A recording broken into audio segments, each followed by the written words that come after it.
Hello and welcome to the latest episode of the Boardmasters with me, Chris Mullins. And tonight I wanted to do my board game review of 2021, which is something that I'd seen trending like on Board Game Geek on the social media platforms, particularly on Facebook, with everyone writing their favourite. And it's a series of categories that everyone puts their answers to. And I thought, what better way to end 2021 than to do my version of that, but on video. So before I get into that, obviously I'm recording this on New Year's Eve. Recording and uploading on New Year's Eve. So I hope you all have a good one and have an incredible 2022. Hopefully it will be a lot better in terms of the wider environment with COVID and everything than what we've had in 2021. But with that being said, let's dive in. So the first category, I've got my notes here because obviously my original post that I did is on my phone, and I'll never remember these all. But the first one is the best game of 2021, and for me, that is Destinies from Lucky Duck Games. Obviously, if you saw my video I put out on Christmas Eve about sort of my top 5 or 6 games of 2021, a lot of those are going to cross over here. But Destinies was the first game I gave a 10 out of 10. Absolutely wonderful narrative experience. The app integration is incredible. The component quality is off the charts. And I'm just super, super excited to be able to get on to the 2 expansions because I haven't been able to try Sea of Sand or Myth and Folklore yet. But hopefully in this little gap between New Year's and Stace and I going back to work, we should be able to fit in a campaign. At least one, I hope. So the best game for me was Destinies, the most unique game. Again, one I highlighted in that top 6 video. The most unique game for me is Kabuto Sumo, a game where you play as sumo wrestling insects in a little woodland ring where you're pushing your pieces on to try and push your opponent out of the ring, and you each got special moves that you're trying to buy the pieces for. And do you defend? Do you attack? How do you use your pieces? There's so much strategy. It's really tactile. The components feel great. They look great. And it's kind of like a dexterity element to it, which isn't something that I really have experienced in my game collection so far. Dexterity doesn't tend to appeal. But that was a wonderful, wonderful experience. And yeah, completely different to anything else. The third category was the most positive surprise of 2021. And this is another one that featured in my top 6. It's Dice Splice, which is a game of stacking dice, basically, with little cardboard planks that you can use to make more stable platforms. And there are other twists on the formula in terms of extra little rules and things that could trigger you to force you to play certain dice that you don't want to, or there's golden dice that have extra twists to the gameplay. But just in terms of the tension and the emotional reaction we had to the game, it's probably exceeded pretty much anything else from that point of view. And that was just a really, really wonderful surprise, and we absolutely adore the game. The other side of that coin, the most disappointing, where is it? The biggest disappointment, not the most disappointing, I should say, is the Isle of Cats. Now, not a bad game in any stretch of the imagination. I think I still scored it an 8 out of 10 on the channel. It is still very fun. Love the puzzle, love the strategy. But if you've seen any of my videos before I got the games room built, you will have, I'm sure, seen one of our many cats interrupting video after video. Even the Isle of Cats gameplay video, Cleo was asleep in the box lid for most of it. We adore cats, we adore Barron Park, and, we thought a polyamino cat game is just going to be right up our street. It's going to be perfect for us. It's going to be wonderful. We'll love it. And I suppose that's on us going in with such high expectations, but it's the only game probably that I've played so far that, whilst I still really enjoyed it, did underwhelm a little bit. But again, not a bad game by any stretch of the imagination. It just is the only game I can probably find in my collection that could be classified as a disappointment.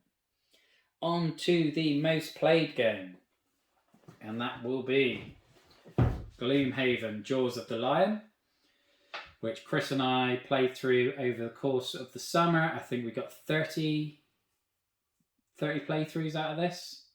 Obviously multiple of those in the same day, but it's a phenomenal game. I completely understand why it's so highly rated. I think we both gave it a 9.5. And looking back, I can't remember off the top of my head what the little criticisms we had were. I think it was probably, for me, the narrative wasn't strong enough for a narrative campaign game, which actually feeds back into one of the later categories. But in terms of the most played, Jaws of the Lion wins that by a mile, to be quite honest. The best expansion of 2021. And there was a few options for this one, but I'm going to go with Endangered New Species, which is one that we are just, well, by the time this goes up, we won't have featured any of them on the channel. The Polar Bears video will be Monday, and then the Desert Island Pupfish will be the Monday after, and then we'll start going through the other ones. But we've got some fantastic expansions with Dinosaur World. There were some great expansions in Canopy. But I think in terms of the ones that add the most to the actual game, it's Endangered New Species. I mean, it doesn't necessarily revolutionize Endangered, but Endangered comes with just 2 scenarios in the base game in terms of the sea otters and the tigers, both of which have been featured. New Species brings another 6, so it dramatically increases the playability and the replayability of the game. Again, the scenarios that we've played so far all play very differently to everything else, so it adds an awful lot to what is already a fantastic game. The best cover art. Now, how I'm going to display this, I don't know, because I'm already running out of space. And it's a big old box. Whew. And that is the Great Wall by Awaken Realms. And I feel like I'm building the Great Wall here.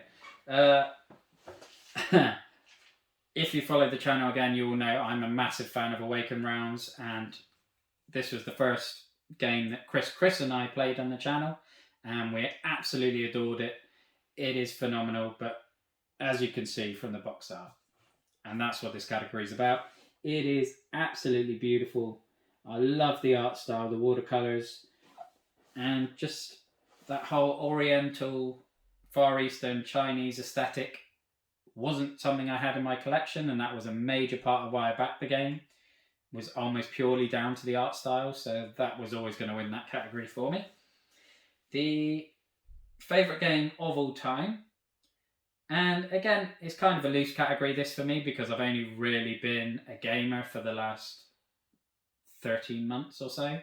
So Destiny's being my best game of 2021 kind of de facto makes it my best game of all time at this point.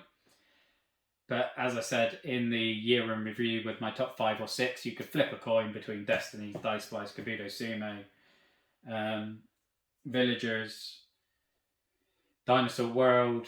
These are all games that got 10 out of 10 from me, so I adore them all. It really is just probably based on the greater narrative element that wins it for Destiny's at this point. My favourite to play at the moment, Nemesis. Another one by Awaken Realms. This is the next one that Chris and I will be playing on the channel. We've started learning it. I've done some solo games on my own before playing some of the co-op with those, and I love this game so much. I mean, I spoke about loving the narrative of Destiny's.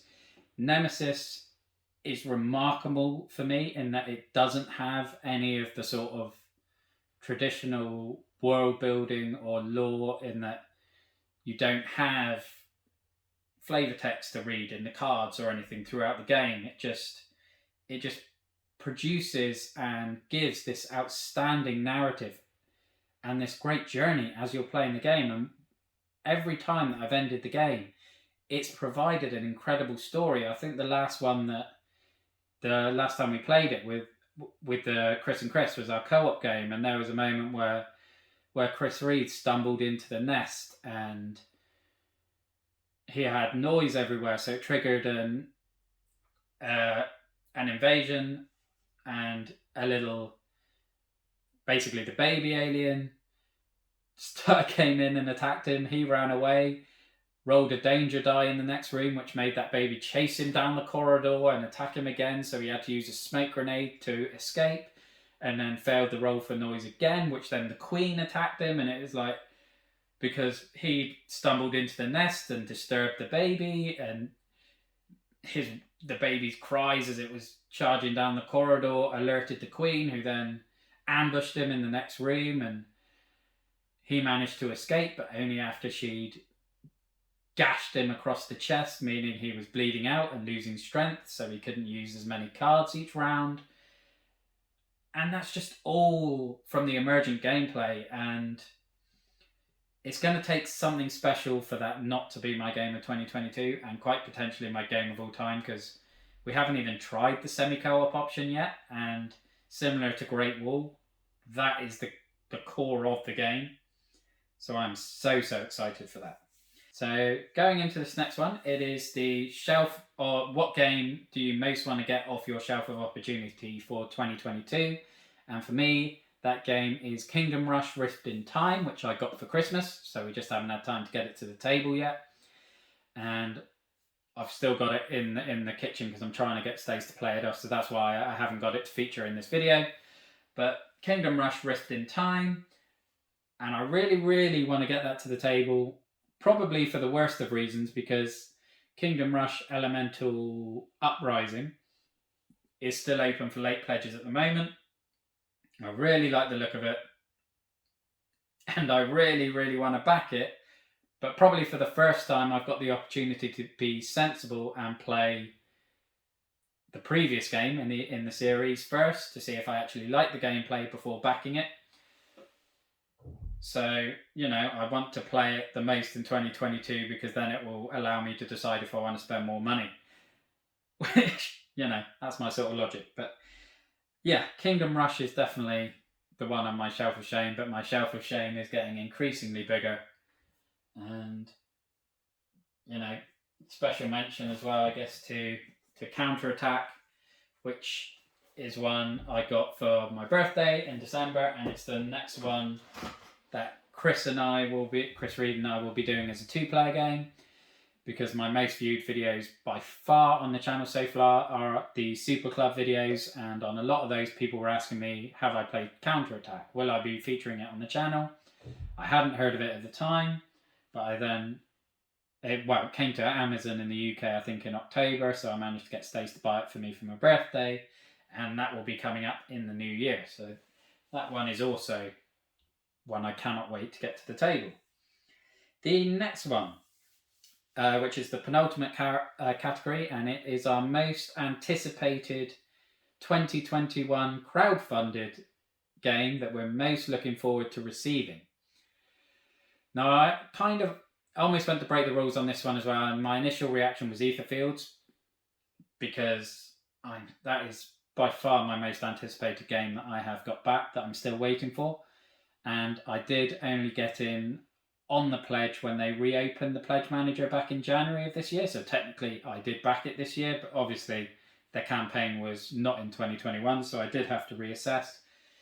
And instead of going for Etherfields as my third Awaken Realms game of the video, I substituted it for another Awaken Realms video in ISS Vanguard, which absolutely blew me away when I first saw it. The art style, the gameplay, I mean, it just feels to me almost like Mass Effect, the board game, although probably not with the same level of characterization, because you can have a far greater crew than you ever get in Mass Effect, but just that feeling of developing your squad and your ship as you explore the universe and adventure around planets and things just has me so excited. I cannot wait for that.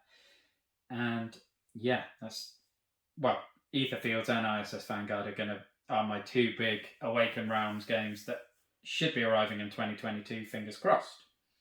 And the final category, really, well, no, actually, there's one I forgot to write down. So the final category about specific games is the most memorable moment of 2021 gaming.